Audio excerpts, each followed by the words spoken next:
प्रेम से बोलिए सदगुरु साहिब जी की जय हो। सतनाम साहिब।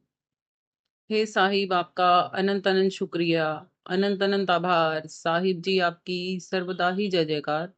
आदरणीय सर्व संतों की जय हो। उपस्थित आदर के योग्य सभी जीवात्माओं को मेरा नमन। सतनाम साहिब। हम सब में बैठे परमपिता परमात्मा को शत शत नमन। अन्य श्रीवाणी है मीराबाई जी की, कहते हैं शब्द सुनत मेरी छतियां कापे, मिठे लागे बैन, तरस बिन दुख न लागे नैन।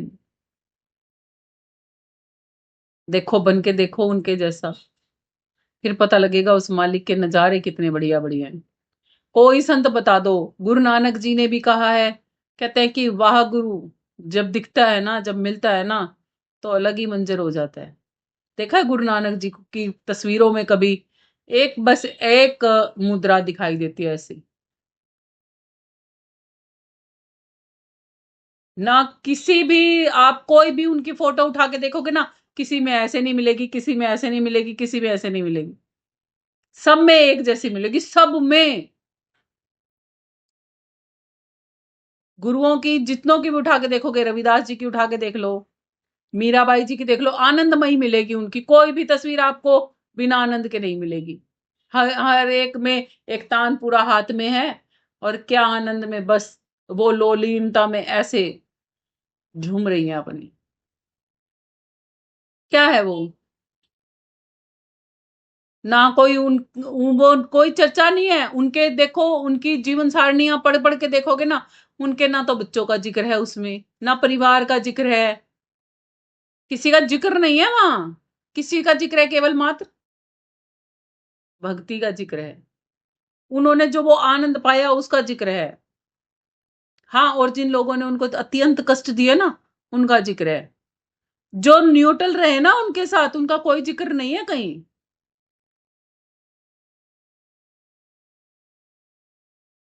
और क्या कहा? संतों के संग बैठ बैठ लोक लाज खोई। संतों के संग बैठने से लज्जा आती है, लोक लाज चली जाती है। चली जाती है बहुत सौ की तो, क्योंकि जाति पाति पूछते हैं वो लोग, और जो जाति पाति पूछे नहीं, सो ही तो हरि का हुई। मीराबाई जी को क्या कहा जाता था? वो चमारदास का गुरु, उसको गुरु कहती है। रजवाड़ों की रानी है, ऐसे ऐसे गुरु तो बहुत फिरते हैं गली गलियों में। उन लोगों को क्या पता, रविदास जी जैसे गुरु मुड़ के आने वाले नहीं थे धराधाम। किसने पहचाना इतने लोगों में से? एक मीराबाई जी ने पहचाना, जो प्रेम दीवानी हो गई थी, जो प्रभु के प्रेम की दीवानी हो गई थी। संसारी प्रेम की दीवानी नहीं हुई थी वो। लोग आपस में बातें करते हुए बतेरा बोल देते हैं, कौन सा कुछ साथ में जाएगा। असलियत में अपने जीवन पे अपना के देखो, कौन सा कुछ साथ में जाएगा, तब पता चलेगा। जोड़ जोड़ के तो खजाने भरना चाहते हैं, और छोड़ के कुछ नहीं जाना चाहता मनुष्य यहाँ पर। और फिर भी संग में धेला नहीं जाता उसके, सब कुछ यहीं रखा रह जाता है। सबका सब कुछ यहीं रखा रह जाता है। बता दो किसी के साथ एक सुई की नोक भी गई हो तो। अरे जिस तन के लिए इस दुनिया में फिरते हो, ये तन भी यहीं रह जाता है। फिर संग में क्या जाएगा? कौन सा रिश्ता, कौन सा नाता, कौन सा परिवार का है, कौन सा घर वाला है जो आपके साथ चला जाएगा? ये लोग लड़ेंगे तब भी ये यहीं रह जाएंगे, ये लोग प्यार देंगे ये तब भी यहीं रह जाएंगे। संग में तो तब भी किसी ने जाना नहीं। कोई संगी नहीं मिलता वहां का। कोई बिरला ही होगा जिसको ऐसा संगी मिल जाए, जो धूमधाम का उसका साथी। जब भी संतों को जैसे पीढ़ी दर पीढ़ी संत मिलते गए ना, इसीलिए उनको गुरु कहा गया। अभी देखो, आप गुरु नानक जी को ले लो, गुरु नानक जी के गुरु जी को ले लो, दोनों क्या हैं? इक्वल हो गए ना। गुरु चेलों में भेद नहीं रहा ना, दो नहीं रहे ना। इतना ही तो आज हम सम्मान गुरु नानक जी का करते हैं, इतना ही हम उनके गुरु जी का करते हैं। इतना ही तो हम सम्मान मीराबाई जी का करते हैं, इतना ही रविदास जी का करते हैं कि नहीं करते? इतना ही तो सम्मान हम हृदय दास जी का करते हैं, राधा स्वामी जी महाराज का करते हैं, इतना ही सम्मान हम तुलसी साहिब जी का करते हैं। नहीं करते क्या? तो ये कोरिलेटेड कैसे हैं देख लो आप। गुरु गोविंद सिंह जी जो थे उनके शिष्य थे पलटू साहिब जी। अब पलटू साहिब जी का जितना सम्मान करते हैं क्या उतना गुरु गोविंद सिंह जी का नहीं करते? करते हैं ना। इक्वल हो गए ना, हमारे लिए वो दो नहीं है, हमारे लिए वो एक ही हो गए। इसीलिए कहा जाता है गुरु और शिष्य का जब मन रच जाता है ना, एकाकार हो जाता है, तब वो दो नहीं रहते, वो एक ही हो जाते हैं। और इसीलिए ही ये कहा जाता है कि उस गुरु को दंडवत कोटि कोटि प्रणाम करो जो अपने समान शिष्य को बना ले। कि पारस में और गुरु में तो बड़ो अंतरो जान, वो लोहे को कंचन करे केवल, और गुरु तो कर ले ही आप समान, अपने आप जैसा ही बना देते हैं। संत जनों की शरणों में जाओगे ना तो संत जन संत ही बना देंगे, आप में संतता के गुण ही ला देंगे। बिल्कुल वैसे ही समझो कि जैसे चंदन के पेड़ होते हैं ना, उनके पास आसपास में अगर अन्य कोई वृक्ष उग भी जाता है ना, तो वो भी धीरे धीरे चंदन के वृक्ष में ही कन्वर्ट हो जाता है। ऐसा चंदन के वृक्ष की विशेषता है। और मल्यागिरी वो पर्वत है जिस पर चंदन के अत्यंत वृक्ष पाए जाते हैं। वहां पर कहते हैं कि आसपास के जो वृक्ष उगे होते हैं ना, वो भी धीरे धीरे चंदन के वृक्ष में बदल जाते हैं। कितनी बड़ी विशेषता है। और चंदन कितना शीतल होता है, सर्प कितना विषैला और कितना ज्वलन से भरा होता है कि चंदन के पेड़ पर लिपट कर वो भी शीतलता प्राप्त करता है कि नहीं करता? पलटू साहिब जी की एक वाणी लेते हैं। पलटू साहिब जी कहते हैं कि अमृत का सागर भरा है कहीं, और बस देख लिया किसी ने, क्या प्यास बुझ जाएगी? अरे सिंपल नदी भी होगी और उसको कोई दूर से देख रहा है, क्या प्यास बुझ जाएगी? केवल देखने मात्र से नदी को प्यास बुझ जाएगी? नदी के पास खड़े हो, नदी को देख रहे हो और प्यास से हो, पीने नहीं जा रही नदी का जल, तो क्या प्यास बुझ जाएगी? ऐसे ही बताते हैं, कहते हैं लोग क्या कर रहे हैं, अमृत के सागर के पास हैं, देख भी रहे हैं और प्यास नहीं बुझानी आ रही।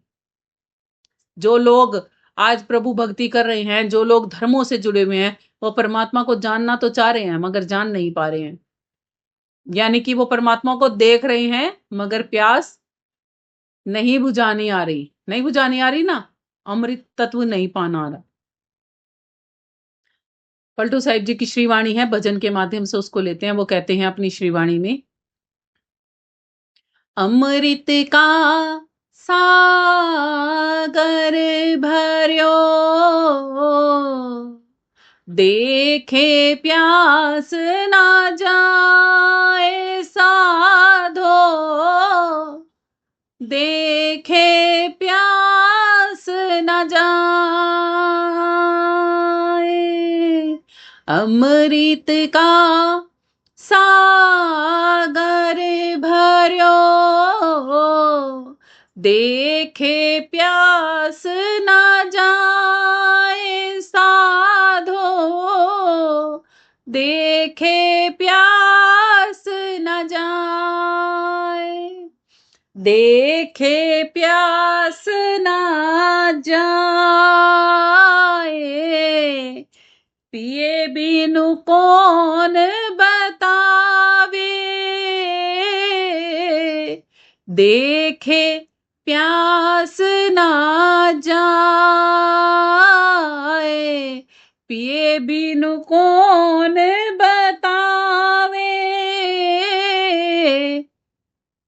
कल्प वृक्ष को देखी के, खाए बिन भूख ना जावे साधो, खाए बिन भूख न जावे, कल्प वृक्ष को देखी के, खाए बिन भूख ना जावे साधो, खाए बिन भूख न जावे,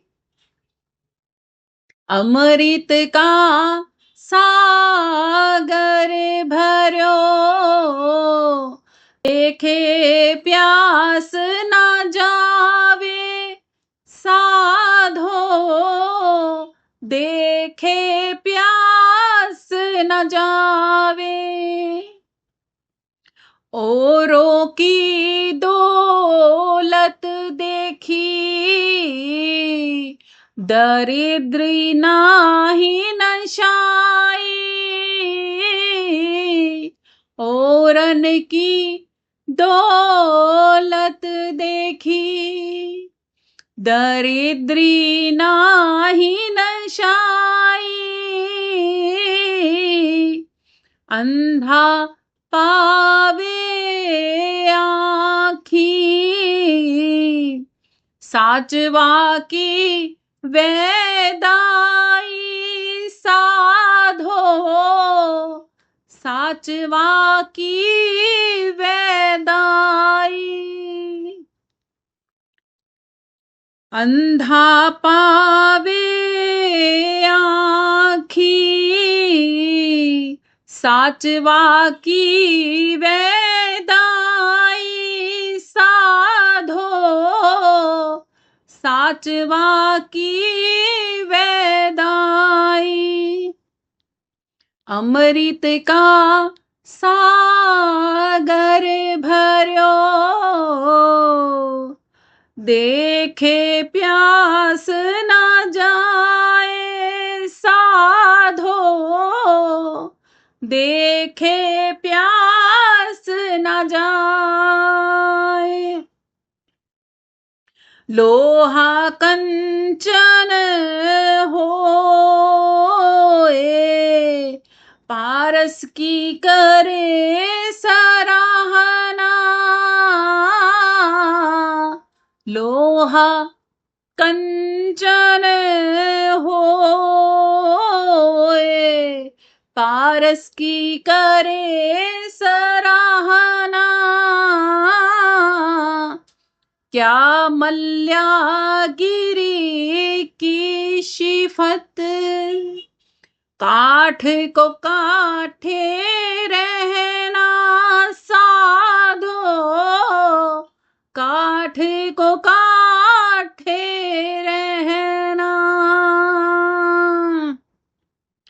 क्या मल्यागिरी की शिफत काठ को काठे रहना, साधो काठ को काठे रहना, अमृत का सागर भर्यो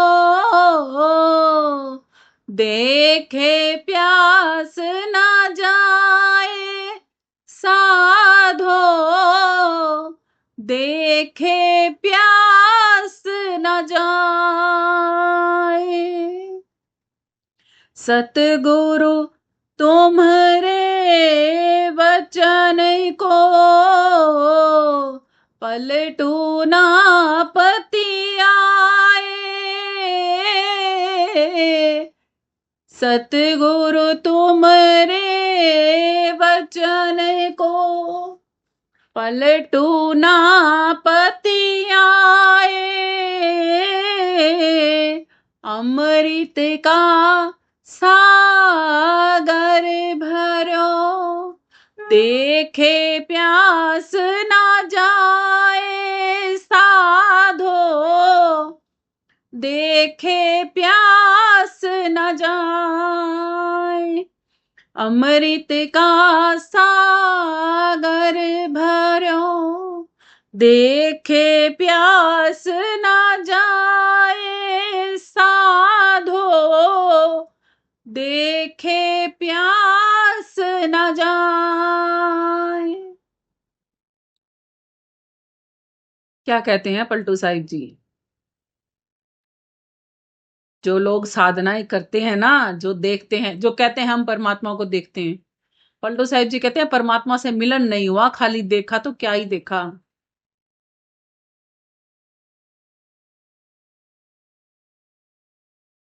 सामने है ना परमात्मा, खाली देखने मात्र से क्या होगा जब तक उसके हो नहीं जाते।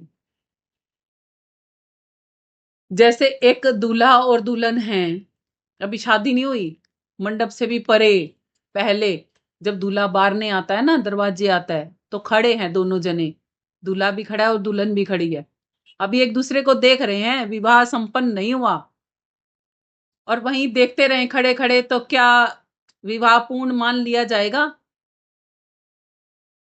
क्या दूल्हे को ये स्वीकृति मिल जाएगी कि ले जाओ दुल्हन को अपने घर?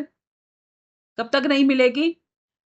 जब तक भाई वरमाला ना पहना दी जाए, जब तक भाई फेरे ना हो जाए, जब तक मैके वाले विदाई ना कर दें और दुल्हन ससुराल में ना चली जाए, जब तक तो दुल्हन दूल्हे की नहीं होगी ना।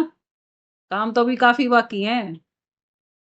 भले ही रिश्ता हो चुका, भले ही बिहानी रात आ चुकी, भले ही दूल्हा दुल्हन आमने सामने भी आ चुके, मगर अभी भी कार्य तो बहुत बाकी हैं।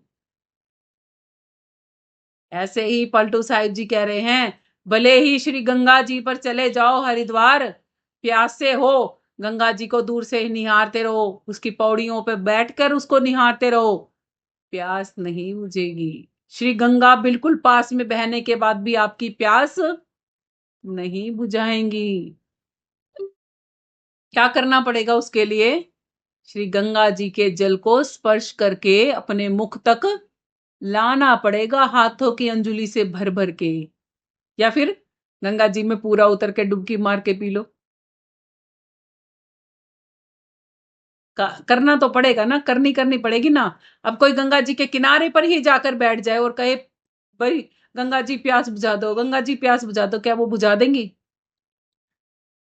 और मुख से भी ना बोले, सिर्फ बैठ के बस देखता रहे, तो क्या बुझा देंगी? कि अब तो मैं आ गया गंगा जी के पास, अब तो प्यास बुझ जानी चाहिए। अरे ओ मेरे भाई, गंगा जी के पास तो पहुंच गया, इसमें उतर के चलू भर कर पी के भी देख ले, फिर मजा होगा। जब तक पी के नहीं देखा, जब तक क्या ही प्यास बुझेगी?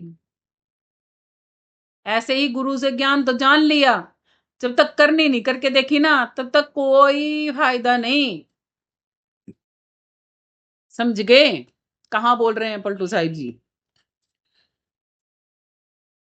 इसीलिए कहा जाता है ब्रह्मरंध्र के द्वार को खोलत है कोई एक, द्वारे से फिरी जात है ऐसे बोंधु अनेक। देख तो बतेरे ले मैं ब्रह्मरंध्र का द्वार, फिर खोलना किस किसने आवे है। एक एक राजा के महल के बाहर लिखा था कि इस दरवाजे को कोई नहीं खोल सकता, और जो खोल लेगा वो अंदर प्रवेश कर जाएगा। दरवाजे पे ना कोई कुंडी लगी हुई थी और ना ही कोई ताला लगा हुआ था। एक मेरे जैसा अनपढ़ पहुंच जाता है वहां पे, वो ये पढ़ता ही नहीं है कि इस दरवाजे को कोई नहीं खोल सकता, जाके खोल देता है, तो महल के अंदर प्रवेश ही मिल जाती है। अब जो पढ़े लिखे थे वो